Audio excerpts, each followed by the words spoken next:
materi yang pertama yaitu mengenai pengertian usul fikih. Untuk yang pertama, fikih. Fikih sendiri secara bahasa artinya faham atau memahami secara mendalam. Sedangkan fikih menurut istilah adalah mengetahui hukum-hukum dan dari dalil-dalil yang terperinci dengan metode istiqbal. Kemudian di fikih sendiri mempunyai 4 tingkatan, yaitu al-yakin, al-dhon, asyak, dan al-wahab. Al-yakin sendiri artinya yakin, biasanya berkaitan dengan akidah. Apakah Allah itu ada? Kita harus yakin bahwa Tuhan itu ada. Kemudian yang kedua ada al-dhon. Al-dhon itu dugaan kuat.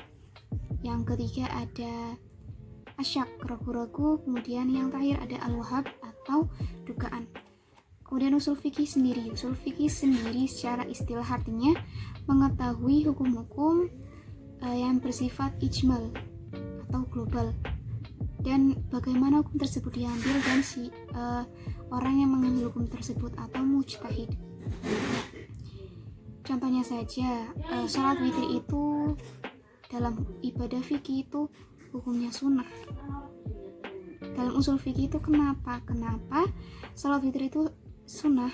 Karena Rasulullah itu tidak selalu melaksanakan sholat witir, artinya kadang melaksanakan sholat, kadang tidak. Dan sahabat Rasulullah ketika tidak melaksanakan sholat witir pun beliau tidak menegurnya, karena sholat witir itu sunnah. Jadi fikih itu berkaitan dengan apa hukumnya, dan usul fikih itu mengapa hukumnya seperti ini. Itu contohnya. Untuk materi yang kedua yaitu mengenai hukum. Apa sih pengertian hukum? Hukum sendiri menurut bahasa artinya menetapkan, memutuskan, dan menyelesaikan. Sedangkan menurut istilah adalah seperangkat peraturan yang ditujukan untuk perilaku manusia yang ditetapkan dan disahkan oleh negara yang berlaku untuk semua anggotanya. Kemudian syarak. Pengertian syarak sendiri menurut bahasa artinya jalan yang biasa dilalui air. Sedangkan menurut istilah yaitu titah Allah yang berlaku bagi muhalaf, baik itu tuntutan, ketentuan maupun pilihan. Kemudian pembagian syarak. Pembagian syarak sendiri menurut jumhur ulama itu ada 5.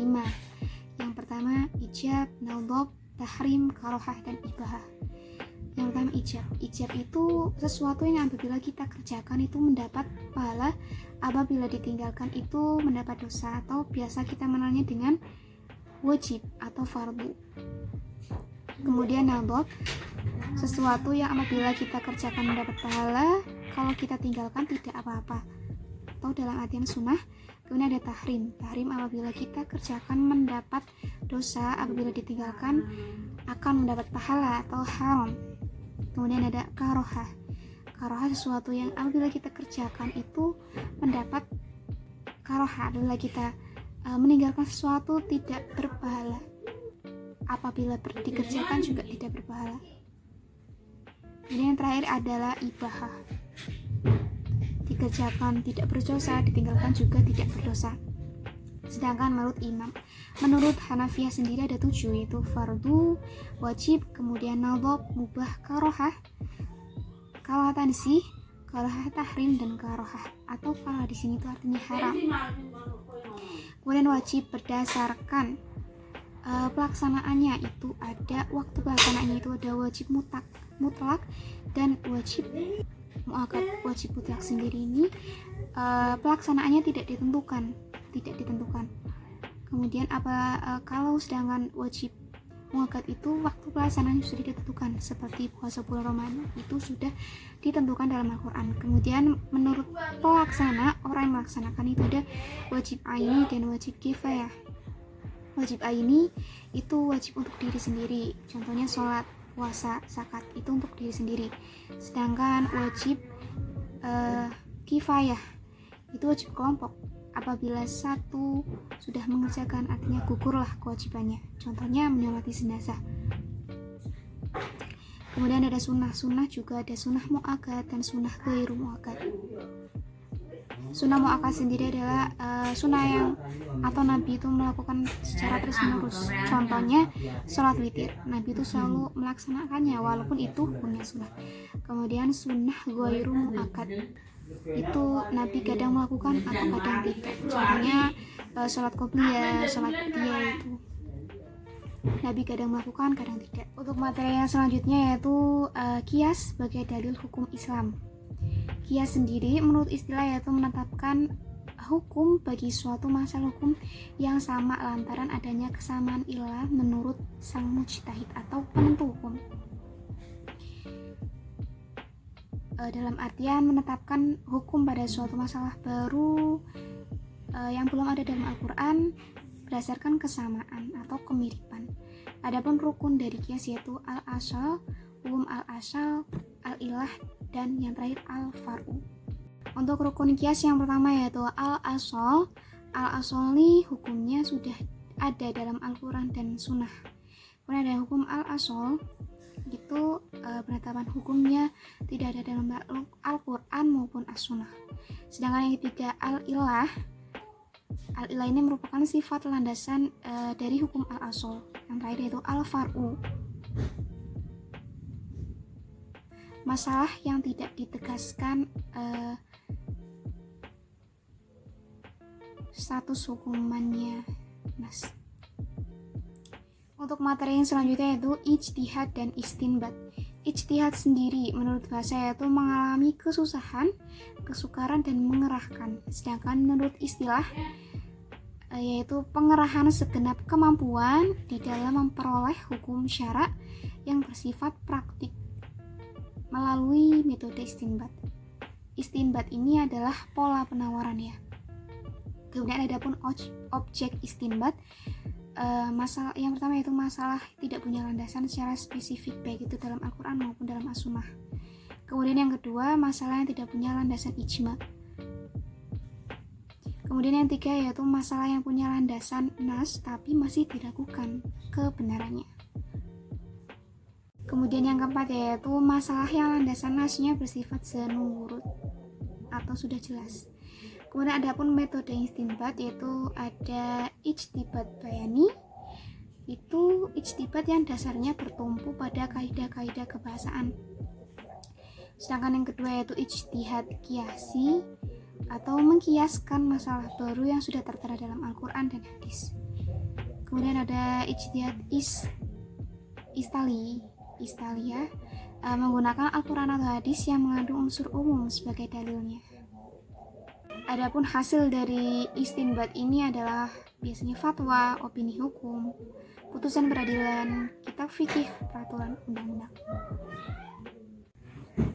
Hal baru apa yang saya dapatkan dan hal apa yang tidak saya pahami dari materi usul fikih? Hal baru yang saya dapatkan yaitu saya mengetahui mengenai qiyas, karena jujur saja sebelum saya belajar usul fikih saya tidak terlalu mengetahui qiyas. Yang saya tahu hanya qiyas memang merupakan hukumnya diambil setelah Al-Quran dan As-Sunnah. Kalau dalam Al-Quran dan As-Sunnah kita tidak ada, berarti kita mengambil hukumnya dari Al-Qiyas. Yang saya tahu hanya itu. Dan setelah belajar usul fikih, ternyata ada rukun Al-Qiyas. Ada rukun qiyas. Yang pertama itu ada al-asal, hukum al-asal, kemudian ada al-ilah dan al-far'u. Tuh, ternyata juga dari qiyas juga ada jenis-jenisnya. Kemudian juga ada objeknya, ada hasilnya, dan metode pengambilan istinbat.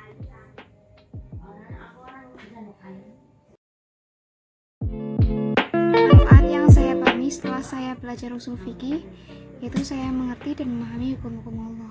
Contohnya kayak tadi ada hukum wajib, fardu, sudah sunnah, mubah, makruh, dan lain-lain. Saya tidak hanya memahami, tapi saya tidak hanya mengerti, tapi saya memahami. Oh ternyata ada nama lain. Menurut manfaat yang saya peroleh setelah saya belajar usul fikih, yaitu saya mengetahui dan memahami ketentuan hukum-hukum Allah. Seperti tadi, hukum-hukum Allah itu ada fardu, ada wajib, dan ternyata antara jumhur ulama itu ada 5, sedangkan menurut Hanafiyah itu ada 7. Seperti tadi menurut jumhur ulama ada ijab, nadhab, tahrim, karohah, dan ibahah. Sedangkan menurut Hanafiyah itu ada 7, itu fardu, wajib, nadhab, mubah, karohah tansih, karohah tahrim, dan tahrim atau haram. Dan saya juga tidak hanya mengetahui sekedar wajib, sekedar sunnah, tapi saya tahu ternyata wajib apabila dikerjakan kita akan mendapat pahala, dan apabila kita ditinggalkan itu akan dosa. Ada nama lain dari wajib juga, fardu, ijab. Kalau di dalam jamhur ulama itu namanya ijab, sedangkan Hanafiyah itu ada fardu dan wajib. Kemudian ternyata ada haram yang zati maupun haram arti. Haram zati ini sesuatu yang memang haram, memang mutlak haram, awalnya asalnya memang haram, seperti perjudian atau makan babi, itu dalam Al-Quran memang haram. Sedangkan ada haram selanjutnya, haram ardi, barang yang haram, barang yang halal tapi kita perolehnya dengan cara yang haram, seperti kita makan buah-buahan yang halal tapi kita memperoleh buah tersebut dengan cara yang haram, seperti mencuri, merampok. Jadi itu namanya haram maroti. Kemudian yang kedua, saya meningkatkan level dari hanya manut-manut saja, hanya mengerti, hanya anut, ke arah level yang lebih atas, yaitu tahu dasarnya. Seperti tadi sholat, mengenai sholat witir. Sholat witir itu dalam fikih itu sunnah. Sedangkan kenapa sih dinamakan sunnah? Itu ajaran usul fikih. Kenapa dinamakan sunnah? Karena Rasulullah pada zaman dahulu sholat witir itu tidak selalu dikerjakan terus menerus. Jadi Rasulullah kadang mengerjakan, kadang tidak. Ketika sahabatnya tidak mengerjakan, Rasulullah tidak menegurnya, karena memang sholat witir itu hukumnya sunnah. Jadi fikih itu perkara tentang apa hukumnya, sedangkan usul fikih itu mengapa hukumnya seperti ini. Pelajaran apa sih yang saya dapat diambil, halal baru yang saya peroleh dari saya belajar usul fikih? Materi yang pertama yaitu mengenai kias. Kias, sebelum saya belajar usul fikih, yang saya tahu memang hukum yang diambil setelah Al-Quran dan As-Sunnah. Itu saja yang saya tahu. Kemudian setelah saya belajar usul fikih, ternyata ada 4 rukun kias, yaitu al-asol, hukum al-asol, al-ilah, dan al-far'u. Apabila keempatnya ini tidak terpenuhi, maka kias tersebut bersifat batil atau gagal.